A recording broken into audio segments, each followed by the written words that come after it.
Second और fourth semester की परीक्षाओं के बारे में आज की इस वीडियो में हम यहाँ पर विस्तार से चर्चा करने वाले हैं। तो दोस्तों आपसे क्या ही छुपाना, आपको तो सारी चीज़ें पता चल ही गई होंगी कि कैसे कैसे स्टूडेंट्स पढ़े हुए हैं। काफ़ी स्टूडेंट्स जो हैं वो यहाँ पर लगे हुए हैं कि परीक्षा जल्दी हो जाए सेकेंड और फोर्थ सेमेस्टर की, लेकिन कुछ ऐसे अभ्यर्थी, कुछ ऐसे स्टूडेंट्स भी डीएलएड में हैं जो ये चाहते ही नहीं कि परीक्षाएं जल्दी हों, और उन स्टूडेंट्स की वजह से अब आपके जो सेकेंड और फोर्थ सेमेस्टर के एग्जाम हैं वो और भी ज़्यादा लेट होने के आसार नजर आ रहे हैं। स्क्रीन पर आप लाइव देख पा होंगे डीएलएड गणित की 2 केंद्र की जो परीक्षाएं निरस्त कर दी गई थी, उनकी परीक्षा अब 17 दिसंबर को भैया दोबारा से होगी। अरे भाई, इतनी मेहनत से आपने एग्जाम दिए थे, आपका रिजल्ट भी आया था, ठीक है, रिजल्ट भी आ गया पहले यहाँ पर, और तीसरे सेमेस्टर का रिजल्ट भी आ गया, रिजल्ट आने के बाद अगर आपके मार्क्स कम थे तो आपने स्क्रूटनी का फॉर्म भी फिल किया, भैया फॉर्म भी चलिए फिल कर लिया, लेकिन उसके बाद काफ़ी स्टूडेंट्स का रिजल्ट नहीं आया यहाँ पर। अब इन स्टूडेंट्स का रिजल्ट ही नहीं आया था, पहले और तीसरे सेमेस्टर का इन स्टूडेंट्स का रिजल्ट ही नहीं आया था जिनकी ये परीक्षाएं निरस्त की गई हैं मैथ की, ठीक है। 2 एग्जाम सेंटर की परीक्षाएं कैंसिल की गई हैं मैथ सब्जेक्ट की, पहले और तीसरे सेमेस्टर की। इनका पीएनपी ने रिजल्ट ही घोषित नहीं किया था, तो इनकी परीक्षा अब दोबारा से होगी 17 दिसंबर परीक्षा दोबारा से देना पड़ेगी इन स्टूडेंट्स को। अब आप सोचिए कि इनका यहाँ पर एग्जाम होगा दोबारा से, इन 2 केंद्रों के जितने भी स्टूडेंट्स थे उनकी परीक्षा कॉपियों को दोबारा से चेक किया जाएगा, इसमें समय लगेगा।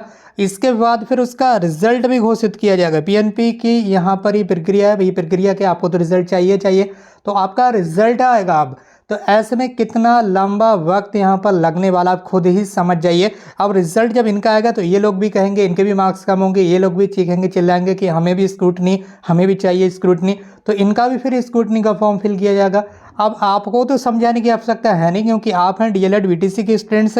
अगर पिछले 1 साल से आप डीएलएड में हैं तो इतना तो समझ ही गए होंगे कि आगे की प्रोसेस क्या रहेगी, आप परीक्षाएं आपकी कब होंगी। तो ऐसे में 1-2 महीने का समय अभी आपको और आगे लग सकता है, और उसके बीच में क्या हो जाएगा भैया आपको पता ही है, ठीक है, पता ही होगा, यूपी बोर्ड के एग्जाम स्टार्ट हो जाएंगे।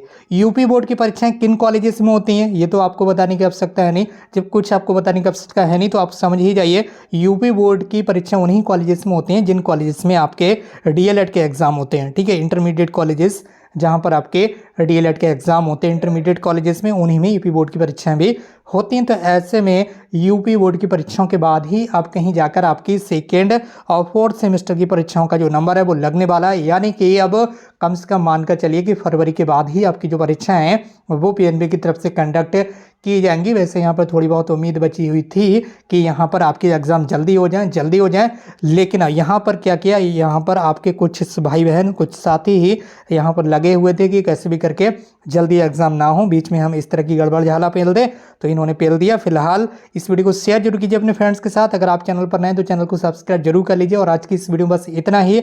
अब आपकी परीक्षाएं जल्दी नहीं होंगी, सेकेंड और फोर्थ सेमेस्टर की परीक्षाएं जल्दी नहीं होंगी, क्योंकि बीच में ये रुकावट आ गई है। देख लीजिए, ये 17 दिसंबर को 2 एग्जाम सेंटर पर परीक्षाएं दोबारा से होंगी इन स्टूडेंट्स की, और इनके एग्जाम कॉपी भी चेक होंगे, उसमें समय लगेगा। उसके साथ साथ उनका रिजल्ट घोषित किया जाएगा, फिर उनके स्क्रूटनी फॉर्म भरवाए जाएंगे, फिर उसका रिजल्ट आएगा, ठीक है।